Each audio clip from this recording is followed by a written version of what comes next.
the Kansas City Chiefs are 0-2. Now, obviously, they've played some good teams. They lost to the Eagles. Or are you more surprised that the Indianapolis Colts are 2-0 and Daniel Jones is actually playing like he's playing? Brian, I'm going to go to you first. What do you think? I'm most surprised Daniel Jones is playing like he's playing, then that the Colts are 2-0, then the Chiefs. Look, the Chiefs are still a good football team, but who they've played, it's not shocking to me that they've lost 2 games. And they haven't been blown out. They've lost 2 games. Daniel Jones it's not so much that I didn't think he was capable. He's taken to a new offense fairly quickly. Yeah. And good for him on that. But no, that's to me is more surprising than the Chiefs. Now, if the Chiefs had gotten blown out twice, that would be it. But yeah, Danny Dimes being Danny Dimes again, hey. Yep. That's a little surprising. We're going to have to change it to Indiana Jones. That's what they're calling him. So what do you think, Jeff? I mean, are you surprised with both of those or any of those things at all? I think I'm a little bit more surprised that the Colts are 2-0. I think the Dolphins gave the game to them. It was a blowout. It wasn't close. Did they beat the Broncos by 1? By 1. Okay. And the Broncos are not a very good team this year, I don't think. Yeah, I don't think so. See, I was going to have the Broncos finishing, as a walk-on.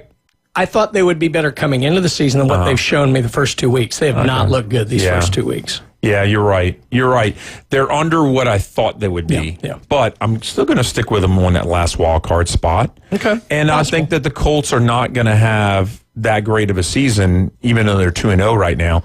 But I mean, obviously, we got to look at what the Chiefs, who they played. Obviously, the Eagles are the Eagles. Chargers are a good team, and too. the Chargers are a great team. Yeah. And that game was like in Brazil. I mean, it's kind of a wild card situation there.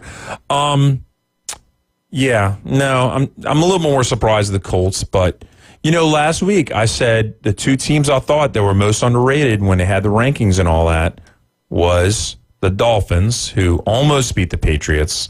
So maybe they aren't that much underrated because they were really far down there. They really were low. Yeah. And the other team I said was the Seahawks, and guess what the Seahawks did to the Steelers? Yeah, they beat them. So I'm just saying, one of them was definitely right. The other one, I mean, the Dolphins were so far down there. I think they were 4th to last. Yeah. I was like, did they really deserve that?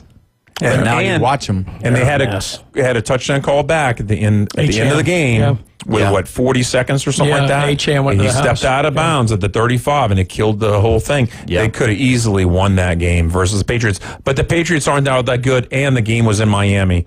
Dolphins should have won that game. I'm not saying it was a must win, but now the Dolphins, their back is against the wall, and if they don't start turning some of these close games into victories, then you're going to see a coaching change. I'm telling you, they're not going to play around with that because they're tough. He's the most likely to be the first coach fired right now. Yeah, even though our poll said that Billy Napier is going to be the poll.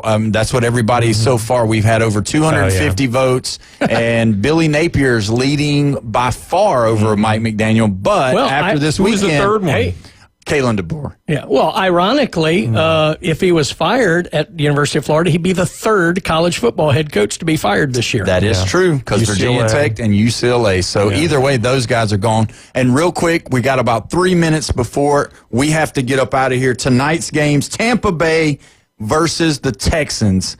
Brian, who you got on that one? I can't explain it. I love the Texans in this game because I think they absolutely need this game. I think this is what propels them forward to make a run at winning that division and getting into the playoffs. I like the Texans at home in this game. I know everybody likes the Bucs and they're the sexy pick for the Super Bowl, but I think the Texans take care of business tonight. I really do. What do you think?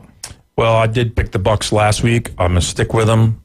Chef Ross has Houston, and you had Tampa Bay with me. Tampa Bay. So that's 2-2. This is a split decision right here. Yeah, I think the game's in Houston. Yeah, it's going to be. It'll be dependent on one person and one person only. I think C.J. Stroud, how he comes out and plays, because you're going to get a good defensive stand by Houston. But is C.J. Stroud going to be able to throw the ball to the wide receivers and not to the other team, and be able to move the ball and have consistent offense? The other game that we have is the Chargers and the Raiders. I think that one's not going to be as far off. I believe, that game's going to be a lot closer. You got old school rivals coming back from from college, USC versus Stanford.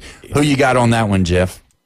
Well, I mean, I picked the Chargers, and think about it. They played on a Friday. Now they're playing on a Monday. They had a lot of time to prepare for this Raiders team. Yeah, so I but believe they don't have as much, video because, obviously Pete Carroll just got there. Yeah, that's the true. other thing, USC Stanford. Don't forget how big a rivals San Francisco and Seattle were. True story. I mean, this is a big deal with these two coaches. yeah.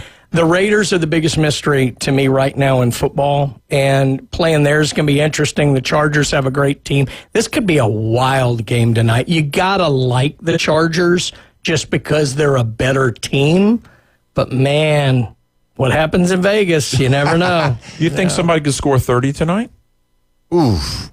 I think if anybody does, it's going to be the Chargers. I agree with that. I just think those two guys, when you play them on a Monday night game like that, there's no telling what they're going to have. There could be some trick plays. You know how Harbaugh is. You know how Pete Carroll is. I mean, Pete Carroll is that guy that just you never know what he's going to do, what he's going to say.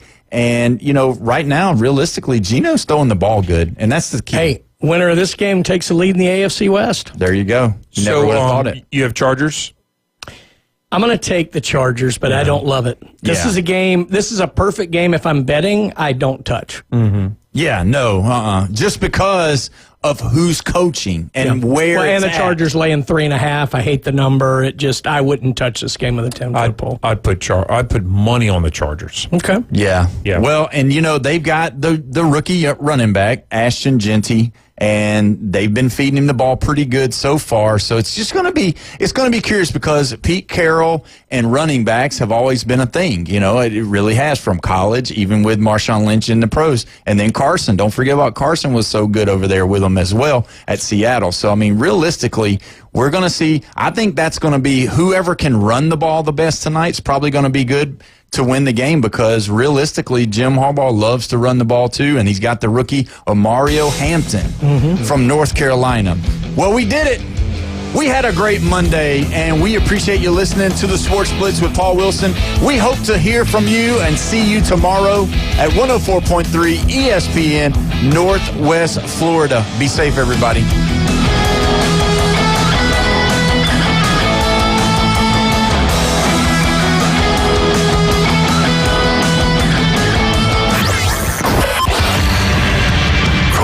Text him now on the Red 7T studio line. 850-215-6290. ESPN Northwest Florida. Here's what's happening. Here we go. The Sports Blitz with Paul Wilson will be awarding the